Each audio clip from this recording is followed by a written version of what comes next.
Chapter 23 of Remedies and Recollections. Remember when I said I got a little too curious last night? I might have gone to Warden's Keep, and I might have found something unsettling. Fear made itself known on Fluttershy's face as the color drained from it. There looked to be conflicting thoughts floating around her headspace. One half of her wanting to know more, and another half wanting to forget what she had just heard. Thankfully for her, she would never have to make that choice, as at that moment, Zecora had decided to return from the adjacent room, rather loudly at that. "But worry not, for I have found a remedy!" Zecora blared with an almost gleeful tone, clearly enraptured by the fact that she had an audience. "Be it temporary or not, a solution I have found through my chemistry." And as she strode back into the room with a proud smile, it became evident that she had brought something with her.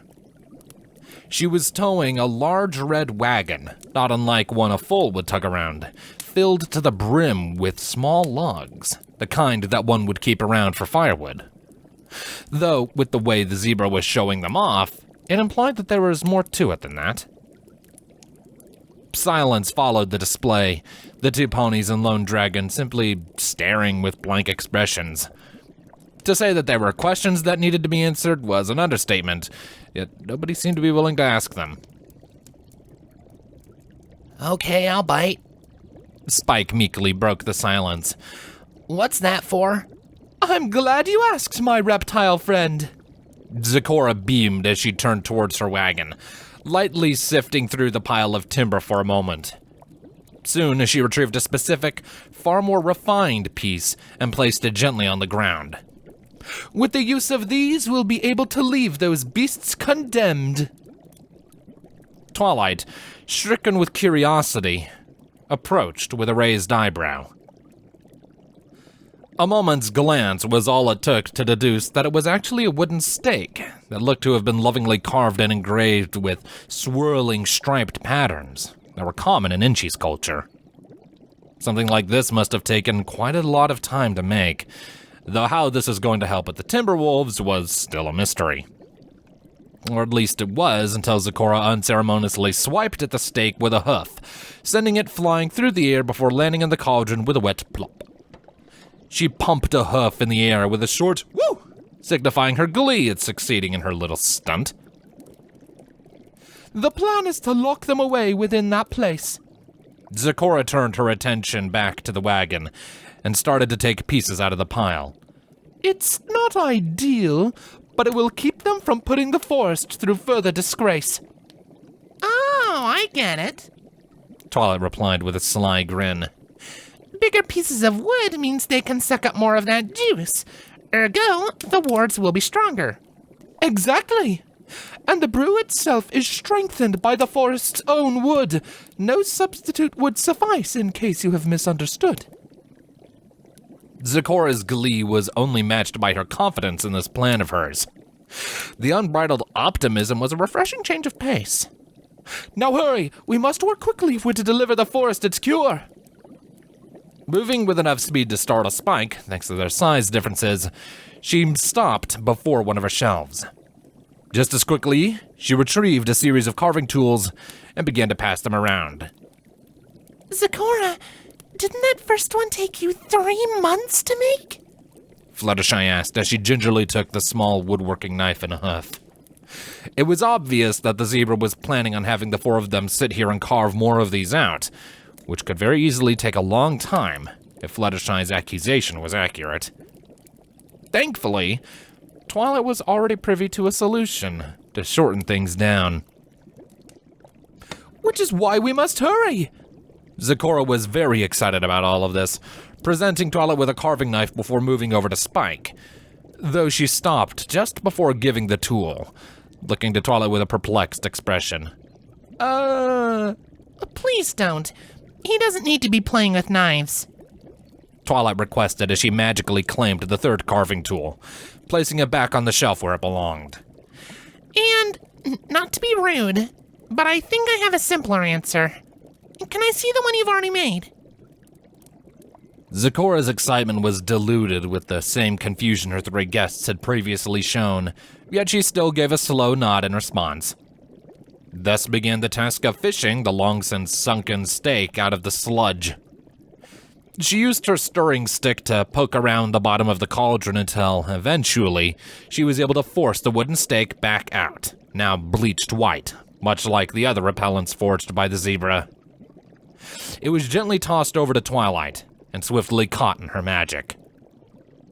She took her time examining it, doing her best to hold her breath so as to avoid the stench that now permeated about the object. It was a very basically made wooden stake, with most of the craftsmanship lying in the intricately carved patterns that lined the entirety of the small post. Whether these spiral designs held any arcane properties or not was something Twilight didn't know for sure. Maybe they were just an elaborate way of letting the green goop seep into the wood faster. But it was better to be safe than sorry, with what she was planning on doing. Okay, I think I can do this. She squinted her eyes as she began to concentrate, weaving together the various magical energies needed for this particular spell. More arcane light manifested around one of the logs Zecora had just brought into the room, and it too was brought to float before her. But you might want to stand back. I haven't done this since I was 12. The immediate space near her was vacated, and the three looked on with obvious concern. Haven't done what? Fluttershy asked, with her head close to the floor and her ears down. She looked like she was ready for a bomb to go off. Nothing very special. Just something from an old woodworking class I took. Twilight closed her eyes and initiated the spell, the log in her grasp spinning around at a high velocity. The sounds of a buzzsaw cleaving through wood echoed about the room as sawdust poured from the log, like water out of a bucket. This lasted for about 30 seconds before the process was complete, the log now replaced with a second wooden stake, identical in all ways to the one Zecora had offered previously. Well, in all ways except for coloration, that is. But that would likely be fixed with a quick soak in Zecora's arcane stew. I needed the elective credits. Twilight explained with a shrug and a chuckle, presenting her copy to Zecora for inspection. I never thought I'd find a use for that spell. It's not every day you need to make a copy of a wooden sculpture that you already have. Incredible. Out of the three witnesses, Zecora was by far the most awestruck by Twilight's magical feat. She overturned the stake in her hooves over and over again, searching for some kind of imperfection. But the look of wide-eyed shock was enough to say that she wasn't able to find a single fault before turning back to Twilight.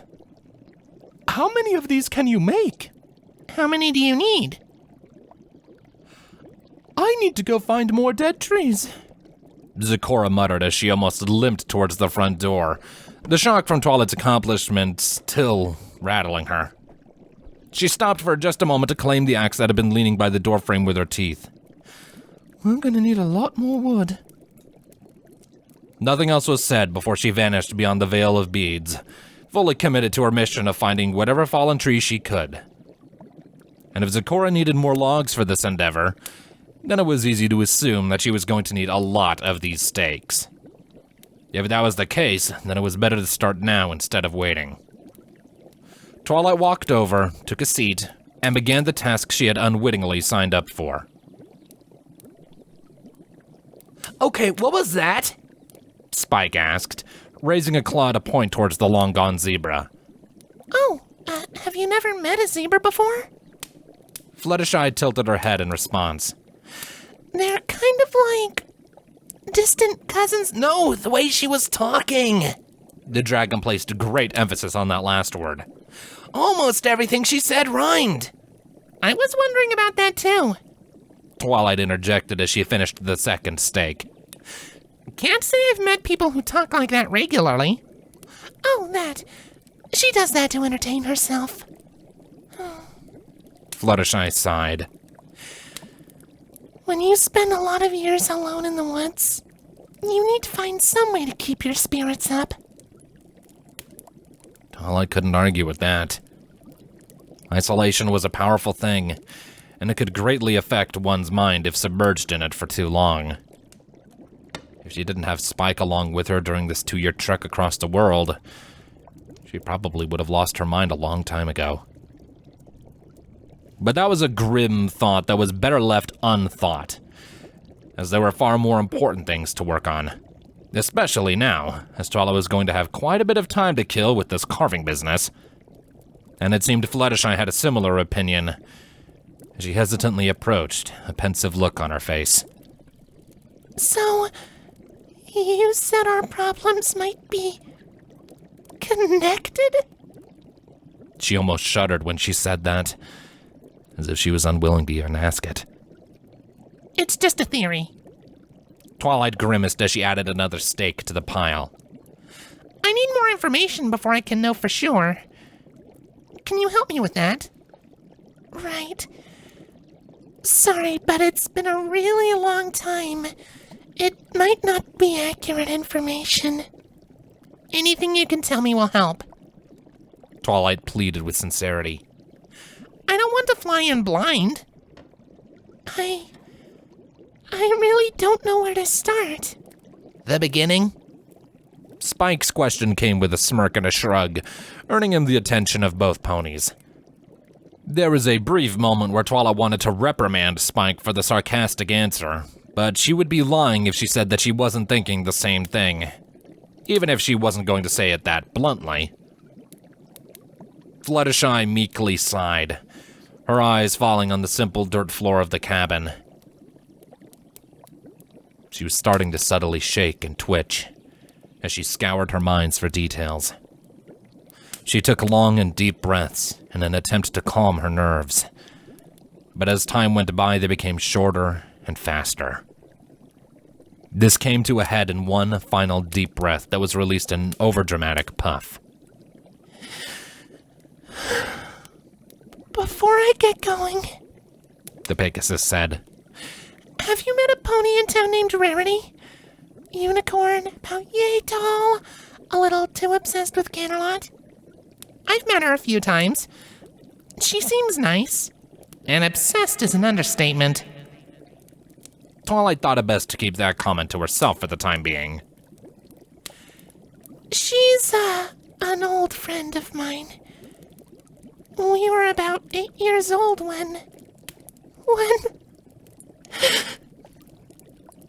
Fluttershy stopped as the trembling racking her body worsened. Her eyes shut tightly, and she continued to shudder, small tears beginning to squeeze their way through her closed eyelids. It was clear that this was not easy on her.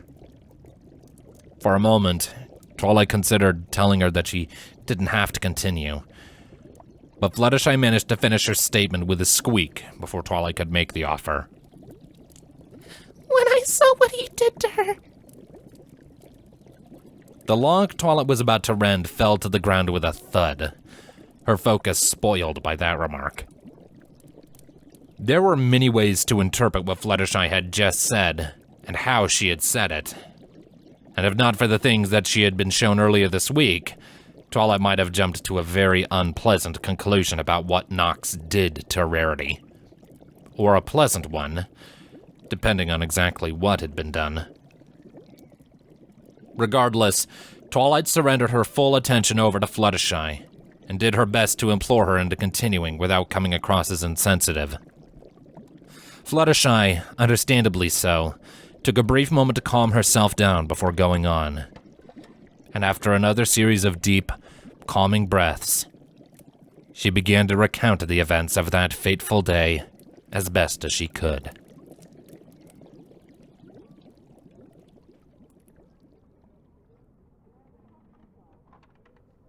"16 years earlier.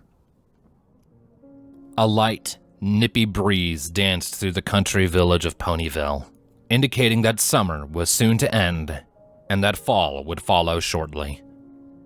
The natural progression of the seasons was something that could not be stopped or denied, and it served as a dastardly reminder for the fillies and colts of Equestria and the world over.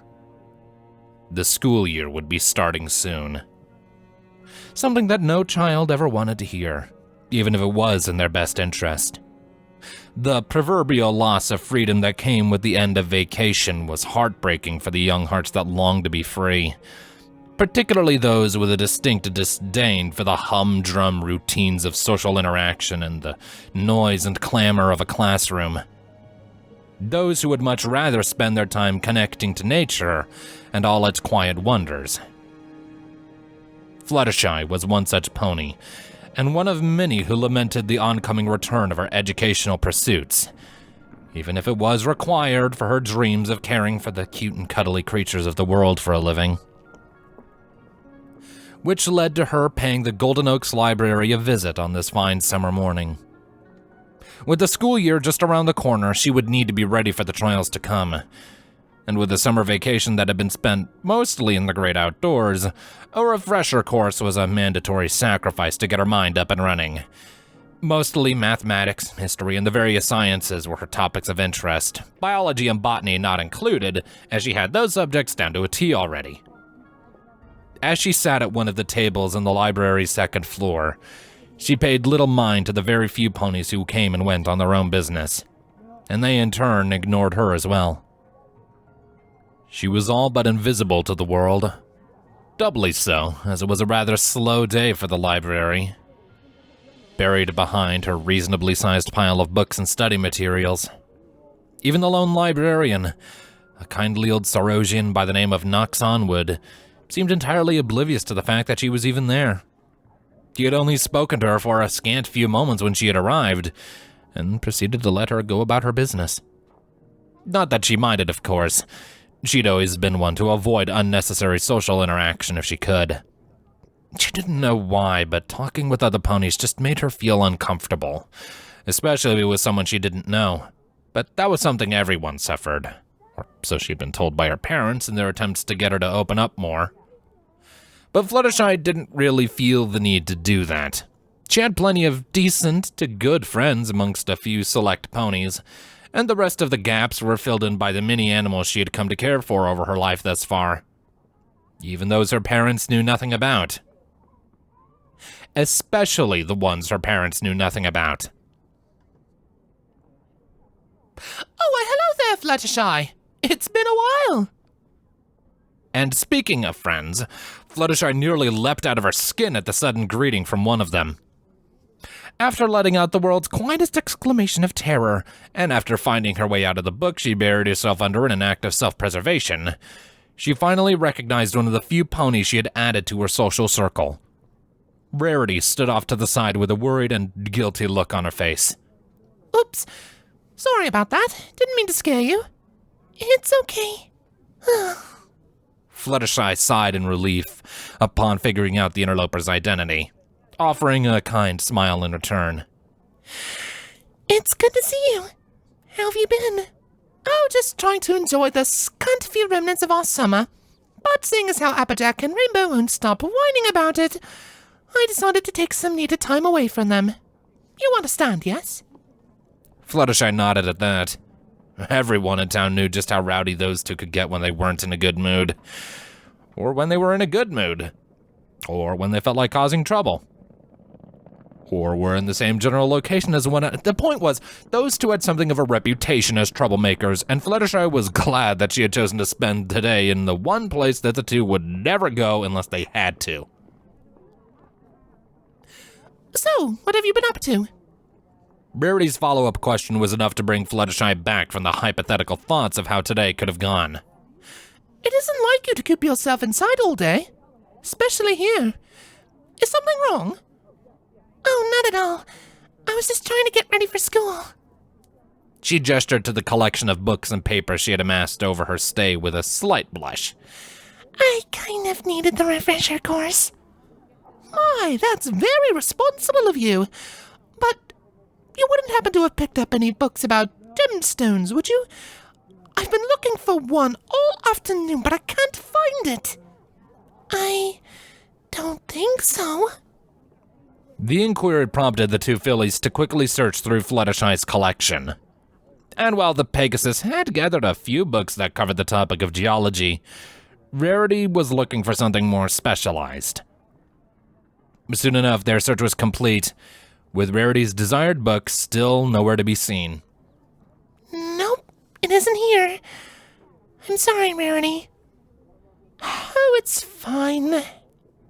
It didn't exactly sound fine, based on the sigh that followed that statement, and the way Rarity's ears fell. It looks like someone already checked it out. I'll just have to wait until they return it. Whenever that'll happen. The feeling of guilt and regret that Fluttershy felt as she watched her dejected friend slowly walk away was palpable. While it wasn't her fault that Rarity couldn't find the book, she still felt like she could have done more to help her out.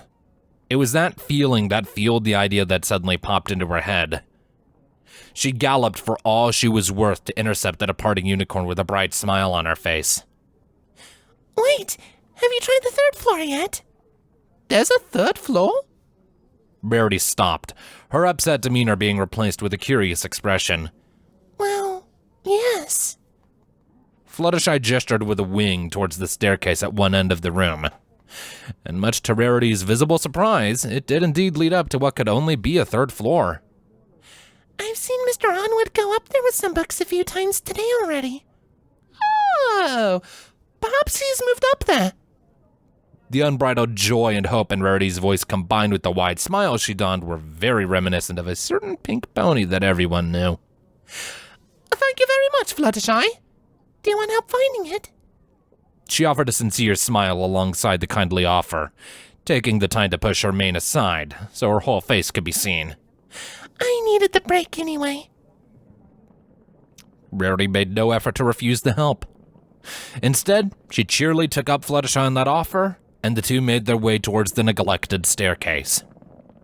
The steps creaked and groaned quietly as they ascended, the light from the second-story windows fading from view as they stepped up into a much darker part of the library.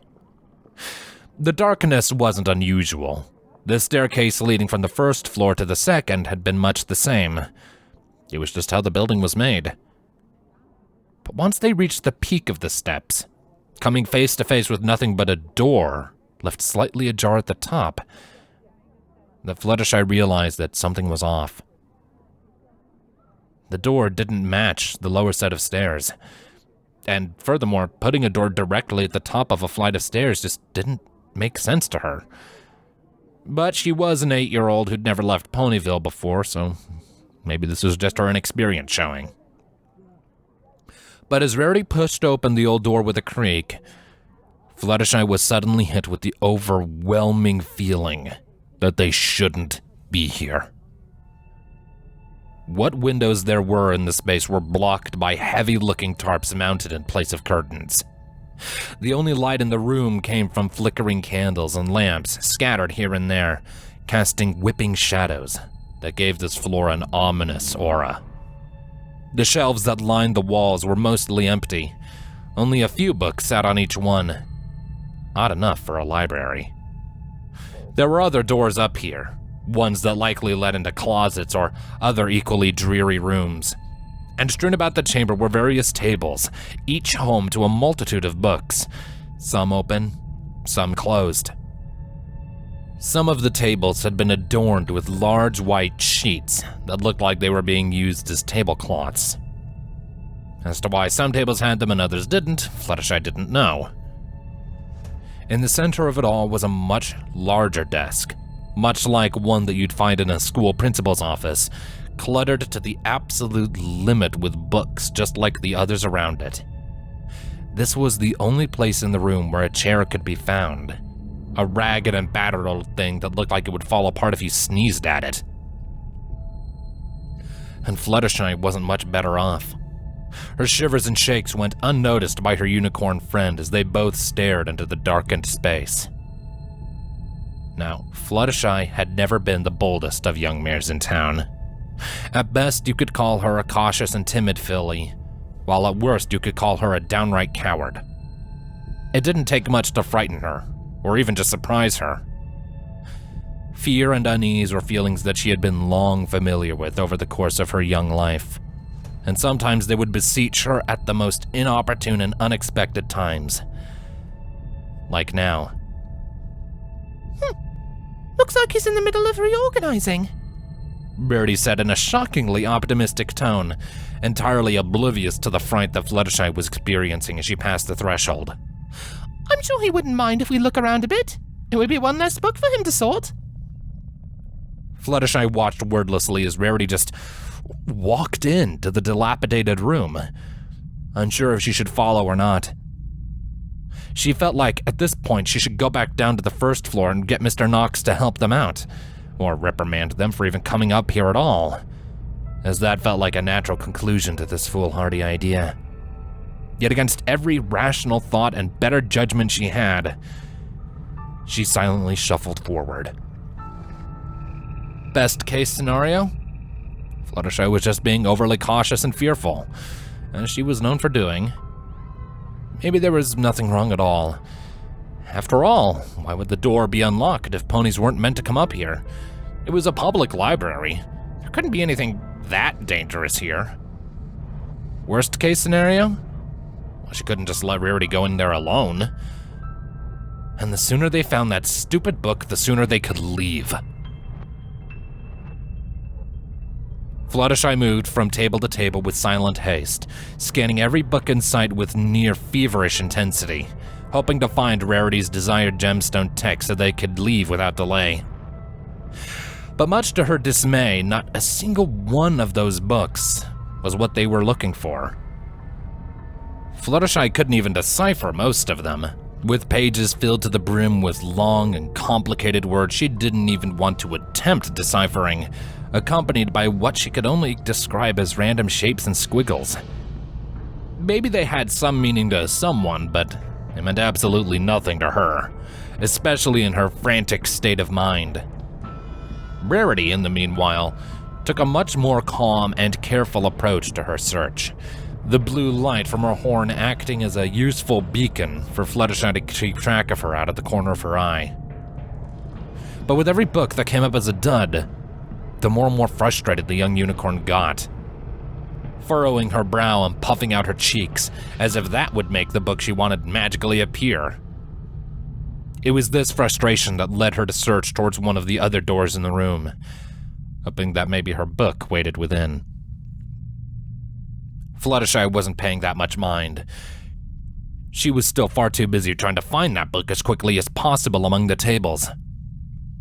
This place was making her nervous more than it had any right to, and the longer she remained, the longer she felt like she shouldn't.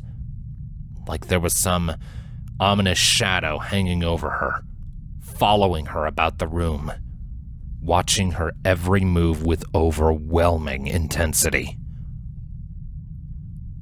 My, what a beautiful little charm! Rarity's voice beamed from the other room. It was obvious from her inflection she had found something that caught her eye more than the book she'd come up here to find. Where in the world did he get this? Fluttershy found herself intrigued by whatever it was Rarity had found, momentarily forgetting her worries and making her way towards where she had heard her friend's voice. She didn't get far, though, before she was quickly deterred. A loud and shrill shriek echoed outward from the room Rarity had vanished into, alongside another noise that Fluttershy couldn't describe. It was calamitous, like thunder, yet hushed, like a whisper. An entirely unnatural noise that rang out in time with Rarity's ear-bleeding scream. Fluttershy couldn't even begin to describe what it was. All she knew for sure was that she didn't want to find out. In her already skittish state, these sudden and overwhelmingly unpleasant sounds were enough to send her into a full-blown panic. Her small body moved on its own, and she dove underneath the nearest table, finding very brief joy in the fact that it was one that had been adorned with a white tarp. Maybe if she had more time to think, she would have gone to see if Rarity was okay. But rational thought was not something that came easy when you were as frightened as she was at that moment. I need to get a damned lock for this damned door. A new voice viciously grumbled, alongside a series of slow, methodical hoofsteps. It was Mr. Onwud's voice. Fluttershy could tell that much. But something seemed off to her. She had known the local librarian for about as long as she could remember, and she had never known him to show this kind of anger. Mild frustration after stumbling into something? Sure, but the utter wrath that his voice was slathered in right now? Especially after the door loudly slammed shut behind him, prompting the tiniest of squeaks from Fluttershy in response. "Come out now, whoever you are," he growled out again. "If you make me wait, this will get messy." Before Fluttershy could even ask herself what in the world he meant by messy, hoofsteps broke the silence. The frightened and confused Pegasus found her curiosity getting the better of her, a trembling hoof slowly lifting up the tarp that concealed her beneath the table. Only enough for her to see what was happening, and hopefully not enough to be noticed. She saw Rarity walking towards the librarian with slow, shaky steps. Unnatural was the word that came to Fluttershy's mind, like a puppet on strings. And while the dim candlelight wasn't strong enough to give Fluttershy a clear view of what was happening, she could still make out Rarity's expression. Her eyes were wide and dull, accompanied by a slightly agape mouth, utterly vacant of any and all emotion. Just a blank slate of who she used to be. And unless the Pegasus was mistaken, she could swear there was a tinkle of red light hidden in Rarity's glossed-over eyes. This was when Fluttershy noticed her friend's horn, engulfed by an aura of blue. Something else shared this trait, a small object that Rarity was holding. Fluttershy couldn't tell what it was from this distance. Some kind of necklace, perhaps. "Well, I'm waiting." Knox's demand was greeted by the object slowly floating over to his neck, a chain locking it in place with a definitive clack. And once it was firmly in place, a disturbing flicker of red danced about Onwud's frame. "You'd think a unicorn would know better than to mess with magical items. Oh well, I have been behind schedule as of late."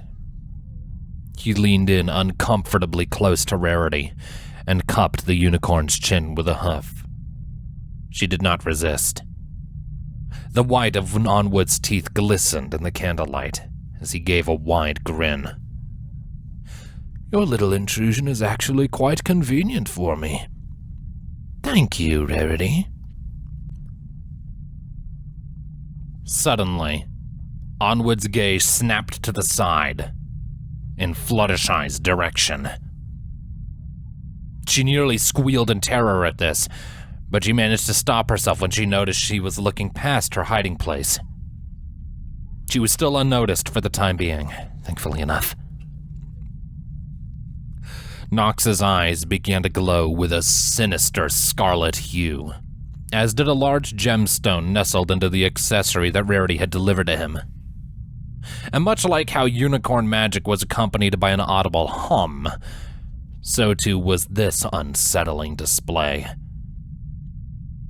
But it didn't sound the same as what Fluttershy had heard before.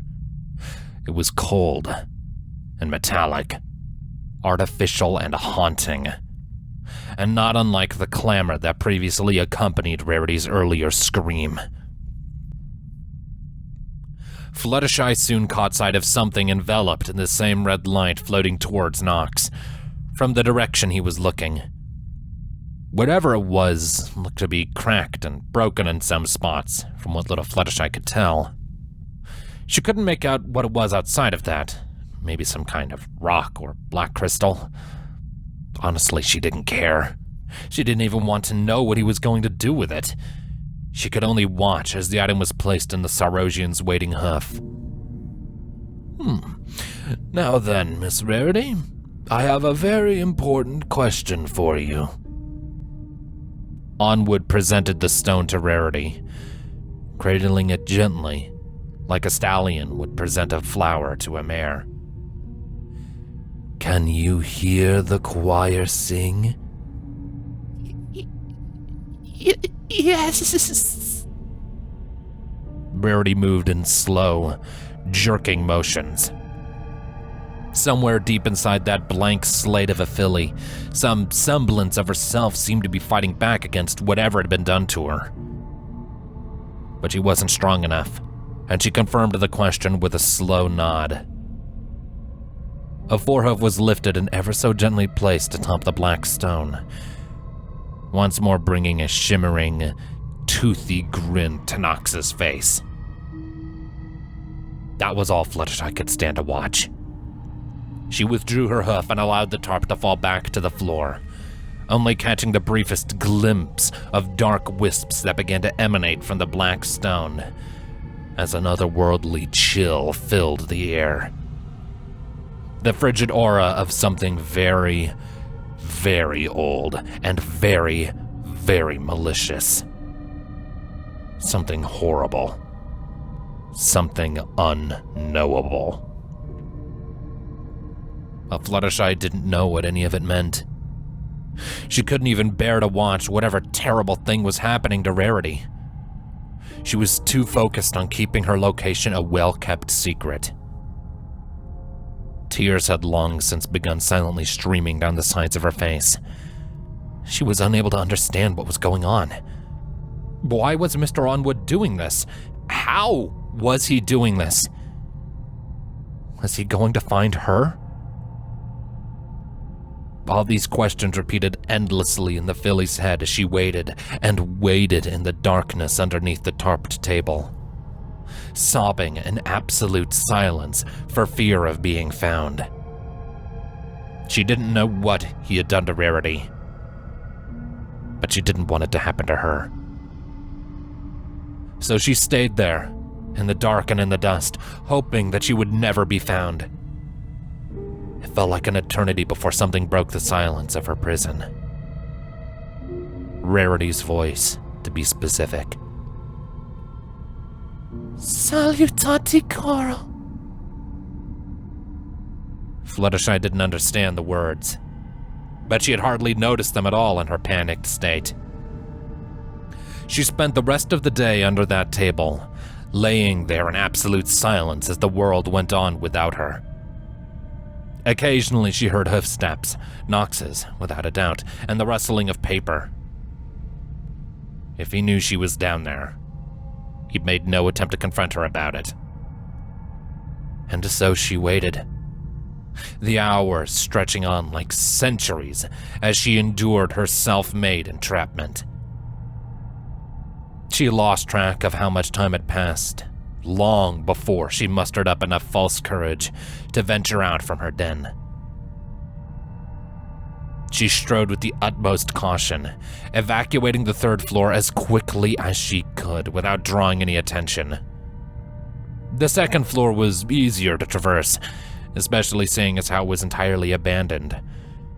But on the first floor, even more mortifying than the third, as that's where Onwud was busy doing his usual duties as Ponyville's lone librarian.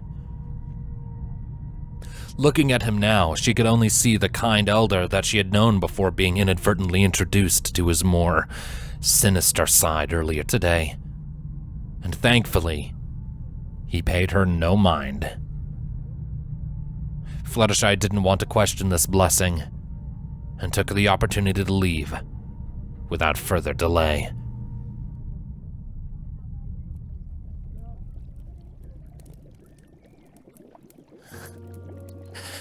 That was the last time I ever set hoof in that place. Everything seemed to slow to a halt as Fluttershy finished her story, and nobody said anything as silence overtook the room. Twilight took a moment to take a break in her woodworking task, finding it difficult to concentrate on her magic after all she had just heard. It wasn't the most specific story or the longest, but it did more than enough to convey just how serious the situation was. Or at least how serious it was to Fluttershy, if nothing else. Even now, the Pegasus was shaking like a leaf and doing everything in her power to maintain some level of composure. She was walking the fine line between a full-blown panic attack and a complete mental shutdown. This had not been easy on her, to say the least. And Twilight felt awful about it. Sitting here, watching someone that she considered a true friend go through such turmoil was a difficult thing to do. Especially with the knowledge that she was the one who'd brought up the bad memories in the first place. It had probably been years since Fluttershy had given the Saurosian a second thought. But then Twilight had come along and began bringing him up. And it had all come to a head here. Twilight had gotten exactly what she had been looking for. The vague but ever valuable knowledge of that amulet and stone would be helpful in the long run. But there was no satisfaction to be found. There was no victory. It was only shame in making Fluttershy dig up these bad memories. Didn't you tell someone? Spike's question wasn't very loud, but it shattered the silence like cannon fire. The dreary mood in the air was not lost on him. He was clearly uncomfortable, just as the two ponies were. But it seemed he still wanted a bit more clarification. This sounds like something you should have told your parents. I tried. Fluttershy meekly replied, slowly beginning to regain her composure. I went to my parents, Rarity's parents, everyone I could think of, and Knox did to them what he did to Rarity. Twilight interjected in some attempt to alleviate the Yellow Mare's burden. He used that necklace, or whatever it was, to block out their memories. Keep them from asking questions. Am I right?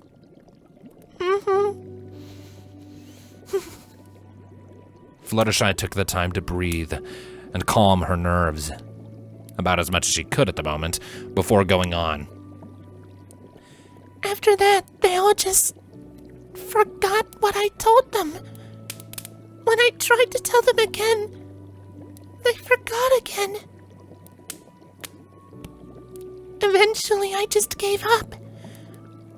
I figured it would be safer if I pretended I didn't know anything. I'm sorry. You have nothing to be sorry about. Twilight stood from her sitting position and walked over to Fluttershy with an apologetic grimace on her face. I'm sorry you had to relive that because of me. She raised a hoof and gave an awkward smile, trying to convey that she was willing to help Fluttershy hug it out, if need be. The message didn't go unheard, and Fluttershy was quick in taking her up on that offer. The room fell silent again as Twilight was essentially tackled by the other pony, who proceeded to bury her face in the alicorn's cloak-covered shoulder and just cried. It wasn't loud, it wasn't intense, but it was clearly long overdue. Twilight, Fluttershy, I have returned with more wood, Zecora proudly announced as she walked back into her home. and She stopped herself short as she took notice of the emotional scene playing out in front of her. In her own home, no less. Neither pony paid the zebra any mind and just continued to hold one another in an attempt to overcome this emotional episode. Zecora watched them in utter silence with a raised brow for a while, trying to parse what had transpired in her absence.